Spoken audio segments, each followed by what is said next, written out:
Hello friends, काफ़ी बच्चे मेरे साथ नए जुड़े हैं जिनको मालूम नहीं है कि मैं किस तरह से पढ़ रही हूँ और मेरा क्या शेड्यूल है।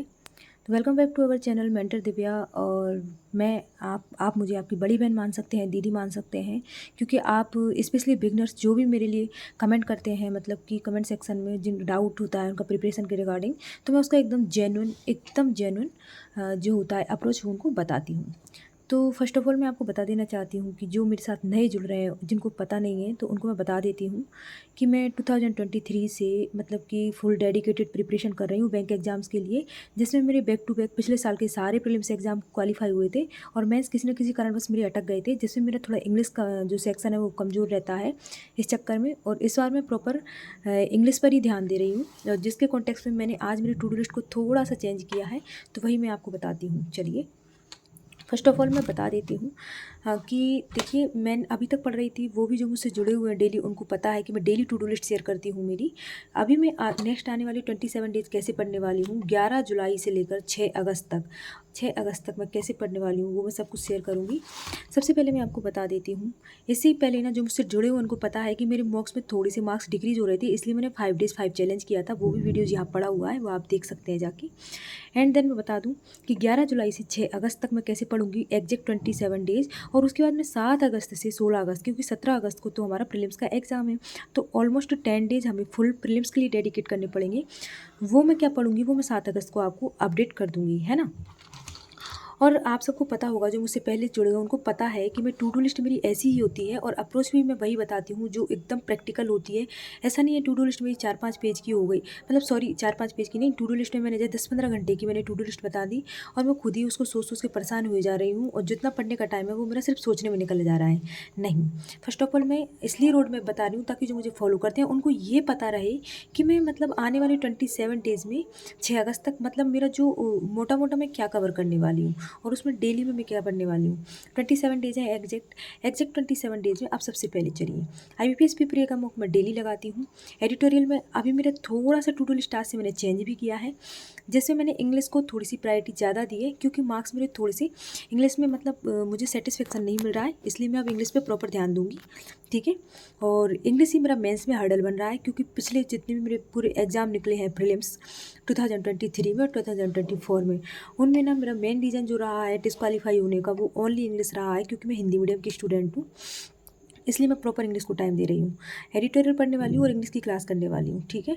और मैं कौन कौन सी फैकल्टी को फॉलो करती हूँ, मेरा क्या सोर्स रहता है, वो मैं आपको डेली जो मेरे अपने ब्लॉग्स अपलोड करती हूँ उनमें बताती हूँ, बाकायदा वीडियो के साथ बताती हूँ। और आज से मैंने ऐड किया है इंग्लिश का सेक्शनल मॉक। देखिए दोस्तों, अगर आपकी कोई सब्जेक्ट वीकनेस है तो उसे स्ट्रेंथ बनाने के लिए आपको एक्स्ट्रा एफर्ट्स लगाने पड़ेंगे। पहले मैं PDF सॉल्व कर रही थी, बट मुझे लगा कि 45 मिनट का 40 मिनट का ही सेक्शन होता है, तो इतने एफर्ट्स तो लगाने पड़ेंगे एक्स्ट्रा मेंस के लिए, तो मैंने अभी ये शामिल कर लिया है। अब देखिए, मैं बताती हूँ आपको, है ना। सेकंड, 27 डेज़ में ऑलमोस्ट 13 टॉपिक ऐसे हैं क्वांट के जो मेजर टॉपिक हैं जो मुझे कवर करने हैं। तो 13 टॉपिक हैं, 26 डेज़ में हो जाएंगे। इस टॉपिक को मैं 2 डे दूंगी, जिसमें से एक दिन मैं बेसिक पढ़ूंगी, उसका एक दिन एडवांस, जो मैं पहले से करती आ रही हूँ इसी को मैं कंटिन्यू करूँगी। जैसे कि परसेंटेज का एक दिन मैंने बेसिक किया, दूसरे दिन मैं एडवांस करूँगी। उससे क्या मेरे पास एकदम मेरा माइंड मेकअप रहेगा कि चलो क्वांट के अच्छे लेवल के जो अर्थमेटिक की मैं प्रैक्टिस कर चुकी हूँ। उसके लिए मैं आपको पहले से बता दूं कि जो फाउंडेशन बैच है ना, वो मैंने कर रखा है, कौशिक मोती सर का पेड बैच ले रखा है, तो उनका फाउंडेशन मैंने उनसे कर रखा है। उसके बाद मैं ओनली अभी उनका जो प्रैक्टिस बैच है, जिसमें SBI PO क्लर्क करके प्री टू मेंस में उन्होंने 35 लेक्चर डाल रखे हैं, मैं उसे कवर कर रही हूँ। जिनके पास पेड बैच होगा वो समझ गए होंगे मैं किसकी बात कर रही हूँ, ठीक है। तो ज़रूरी नहीं है कि आप उन्हीं सर से पढ़ो, आपकी जिस फैकल्टी के साथ ट्यूनिंग बैठती है आप उनसे पढ़िए, बस पढ़िए, उद्देश्य पढ़ना होना चाहिए हमारा, ठीक है।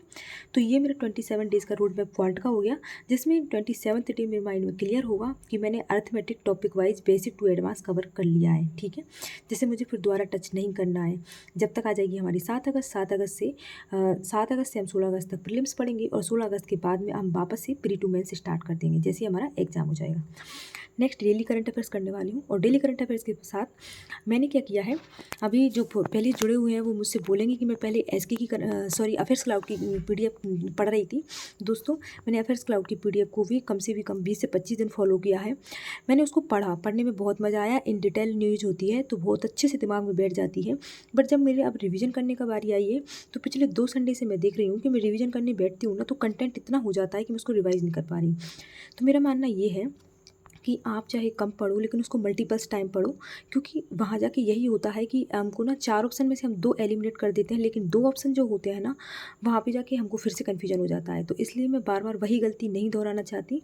इसलिए मैंने सोचा है कि चाहे कंटेंट मेरे पास कम हो, मैं डेली 20 क्वेश्चन ना पढूँ, चाहे मैं डेली 10 क्वेश्चन पढूँ, पर उन 10 क्वेश्चन को मैं 10 टाइम्स पढूँ, ताकि अगर उनमें से कोई क्वेश्चन आ जाता है, मेरा ऐसा नहीं है कि 50 क्वेश्चन की अगर जीके है तो मुझे उसमें से 40 करने हैं या 30 करने हैं। मेरा मानना ये है कि वहाँ 50 में से अगर मुझे 10 क्वेश्चन आ रहे हैं ना, तो वो 10 मेरे राइट होने चाहिए। ये तो इसलिए मैंने अभी अफेयर्स क्लाउड, हाँ, अभी मैं एक और बात बता देती हूँ कि अफेयर्स क्लाउड को मैंने बिल्कुल नहीं छोड़ा है, मैं उसकी पीडीएफ नहीं कर रही हूँ।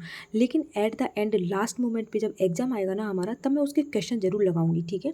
वो तो मैं आपको सब अपडेट करती रहूँगी कि मैं कैसे करने वाली हूँ, क्या करने वाली हूँ।